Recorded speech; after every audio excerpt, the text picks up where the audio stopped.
یہ جو سارے ان کے سہولت کار اور جو منی لانڈرز اور جو ڈاکو سب اکٹھے ہوئے ہیں، ان کا صرف ایک مقصد ہے کہ یہ انصاف نہ آنے دو.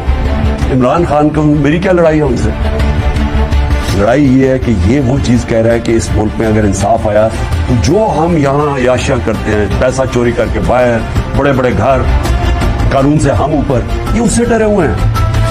ہر آدمی جو انصاف سے ڈرتا ہے وہ ہر آدمی اس وقت ایک طرف کھڑا ہو گیا ہے. ان کو عمران خان نظر آ رہا ہے کہ کسی طرح اس کو تو فارغ کریں. ان کا یہ خیال ہے کہ اگر عمران خان کو ہٹا دیا جائے تو نہ یہ کیمپین کر سکے، کچھ کرے گا تو تحریک انصاف بھی آہستہ آہستہ ختم ہو جائے گی. اور یہ جو لوگ ہیں انہوں نے تو پھر سے قبول کر لینا جو بھی ہو. اس کے اوپر میری جان بھی خطرے میں ہے اور یہ مجھے جیل میں ڈالنا چاہتے ہیں. آپ کو میں صرف یہ کہنا چاہتا ہوں کہ آپ نے یہ فیصلہ کر لینا کہ عمران خان ہو یا نہ ہو، آپ نے اپنی حقیقی آزادی کی جنگ لڑتے رہنا ہے. یہ جہاد ہے آپ کے لیے اور اسی میں آپ کا مستقبل